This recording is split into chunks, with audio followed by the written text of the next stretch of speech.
Greetings, everybody. Chris Hislop from the Montana World Affairs Council. Welcome to another season of What, So What, Now What, the International Affairs webcast, where we discuss an issue of the day with an expert and lickety-split, you become the smartest kid on the block.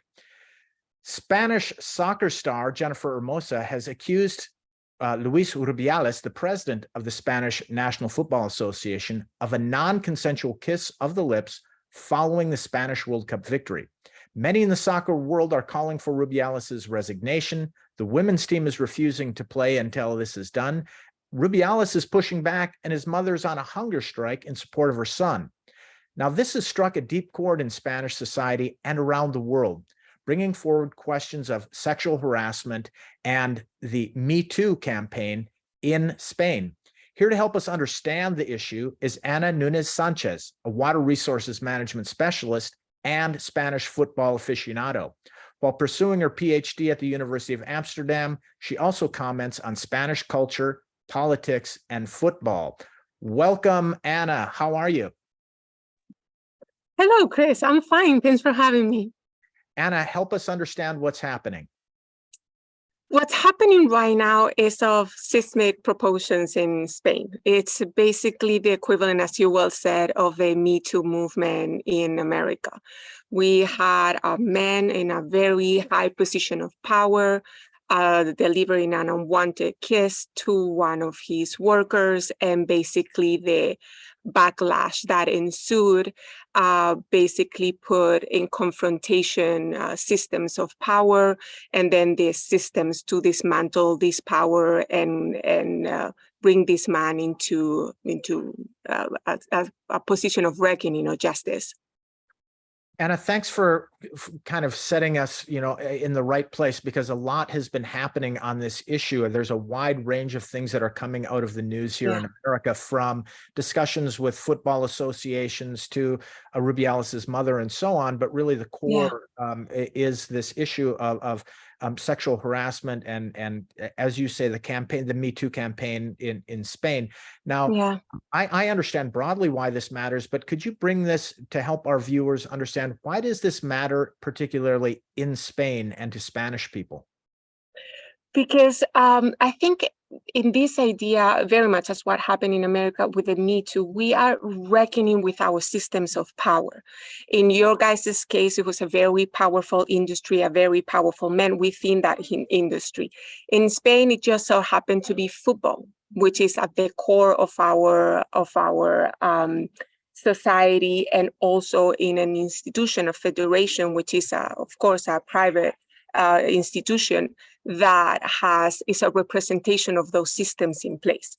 So you have a gentleman that is incredibly powerful, has a very big team of lawyers and a lot of loyalists, and then you have a woman that's being sexually assaulted, and then the systems, both formal and informal, that are in place that are trying to reckon with that abuse and find justices. So that's why it is really important for us, because it comes to in an area in our society that is very patriarchal, and soccer has been a very male-dominated issue. And even now, like we have the female team winning the World Cup, there's still the people that are taking decisions are predominantly male. Right. So, Ana, if you could look into your Spanish crystal ball for us, tell us, kind of looking ahead, what might we see on this issue in Spain, Spanish society, Spanish football? I think what we're going to see this going through. Actually, this has been so long and convoluted because the system is there and is in place, and is helping these men still to be in power. He, not going through all the facts, but, he tried to step down. He didn't step down. He's still the president of the federation, right? He's just being suspended. So now there is the legal. He has legal problems that have been started by the national government. The teams are trying also to put some force in there and make him resign. So they have all these formal and informal systems that are, basically trying to dismantle this system. We're going to see it through. Let's see if it's internal, if it's the FIFA that comes to terms with this. Let's see if it's this gentleman that comes to terms with this issue. Let's see if it comes through the legal system.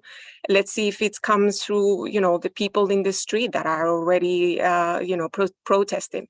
We'll see it through. Let's see what it comes at the end. But I think what I hope we'll see is just a fundamental change on the systems of power in the football,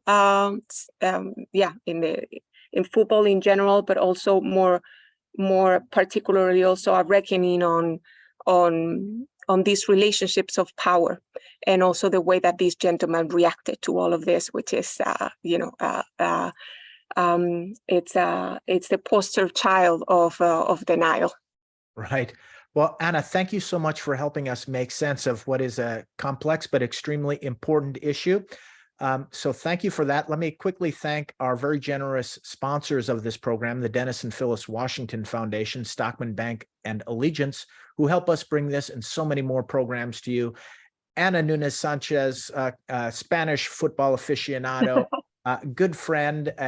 We sincerely thank you for coming on. Be well. Bye-bye.